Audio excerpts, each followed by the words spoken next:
मैं एक दुकान में ख़रीदारी कर रहा था, तभी मैंने उस दुकान के कैशियर को एक 5-6 साल के लड़के से बात करते हुए देखा।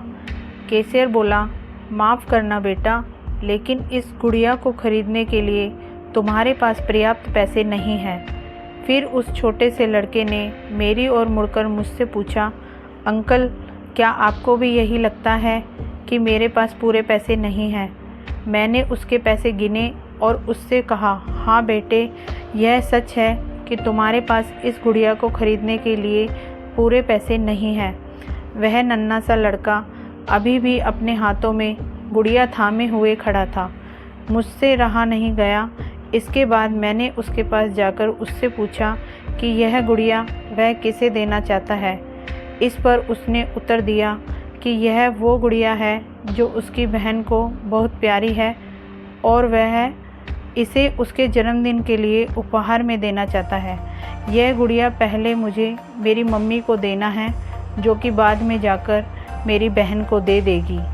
यह कहते कहते उसकी आंखें नम हो आई थी। मेरी बहन भगवान के घर गई है और मेरे पापा कहते हैं कि मेरी मम्मी भी जल्दी ही भगवान से मिलने जाने वाली है। तो मैंने सोचा कि क्यों ना वो इस गुड़िया को अपने साथ ले जाकर मेरी बहन को दे दें। मेरा दिल धक से रह गया था। उसने यह सारी बातें एक सांस में ही कह डाली और फिर मेरी ओर देखकर बोला, मैंने पापा से कह दिया है कि मम्मी से कहना कि वो अभी ना जाएं, वो मेरा दुकान से लौटने तक का इंतज़ार करें। फिर उसने मुझे एक बहुत प्यारा सा फ़ोटो दिखाया जिसमें वह खिलखिलाकर हंस रहा था। इसके बाद उसने मुझसे कहा, मैं चाहता हूँ कि मेरी मम्मी मेरा ये फ़ोटो भी अपने साथ ले जाएं, ताकि मेरी बहन मुझे भूल नहीं पाए। मैं अपनी मम्मी से बहुत प्यार करता हूँ और मुझे नहीं लगता कि वो मुझे ऐसे छोड़ने के लिए राज़ी होंगी। पर पापा कहते हैं कि उन्हें मेरी छोटी बहन के साथ रहने के लिए जाना ही पड़ेगा। इसके बाद फिर से उसने उस गुड़िया को गमहीन आँखों से खामोशी से देखा।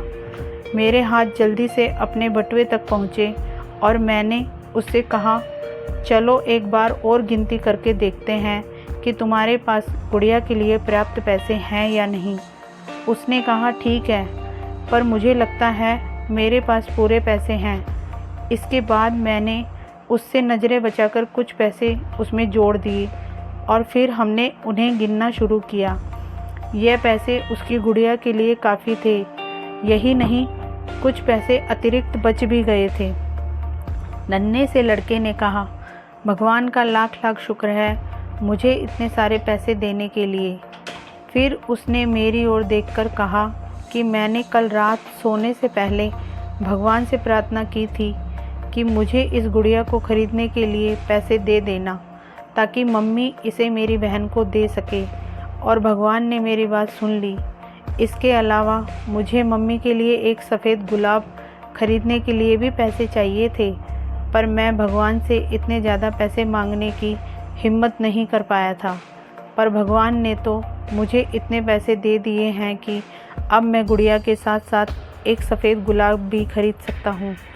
मेरी मम्मी को सफ़ेद गुलाब बहुत पसंद है। फिर हम वहाँ से निकल गए। मैं अपने दिमाग से उस छोटे से लड़के को नहीं निकाल पा रहा था। फिर मुझे 2 दिन पहले स्थानीय समाचार पत्र में छपी एक घटना याद आ गई, जिसमें एक शराबी ट्रक ड्राइवर के बारे में लिखा था, जिसने नशे की हालत में मोबाइल फ़ोन पर बात करते हुए एक कार चालक महिला की कार को टक्कर मार दी थी, जिसमें उसकी 3 साल की बेटी की घटनास्थल पर ही मृत्यु हो गई थी और वह महिला कोमा में चली गई थी। अब एक महत्वपूर्ण निर्णय उस परिवार को ये लेना था कि उस महिला को जीवन रक्षक मशीन पर बनाए रखना है अथवा नहीं, क्योंकि वह कोमा से बाहर आकर स्वस्थ हो सकने की अवस्था में नहीं थी। क्या वह परिवार इसी छोटे लड़के का ही था? मेरा मन रोम रोम काँप उठा। मेरी उस नन्हे लड़के के साथ हुई मुलाकात के 2 दिनों बाद मैंने अखबार में पढ़ा कि उस महिला को बचाया नहीं जा सका। मैं अपने आपको रोक नहीं सका और अखबार में दिए पते पर जा पहुंचा, जहां उस महिला को अंतिम दर्शन के लिए रखा गया था। वह महिला श्वेत धवल कपड़ों में थी, अपने हाथ में एक सफ़ेद गुलाब और उस छोटे से लड़के का वह फ़ोटो लिए हुए, और उसके सीने पर रखी हुई थी वही गुड़िया। मेरी आंखें नम हो गई। मैं नम आंखें लेकर वहाँ से लौटा। उस नन्हे से लड़के का अपनी माँ और अपनी बहन के लिए जो प्यार था वह शब्दों में बयान करना मुश्किल है, और ऐसे में एक शराबी चालक ने अपनी घोर लापरवाही से क्षण भर में उस लड़के से उसका सब कुछ छीन लिया था। इस कहानी से सिर्फ और सिर्फ एक पैगाम देना चाहती हूँ, कृपया कभी भी शराब पीकर और मोबाइल पर बात करते समय वाहन ना चलाएं। धन्यवाद।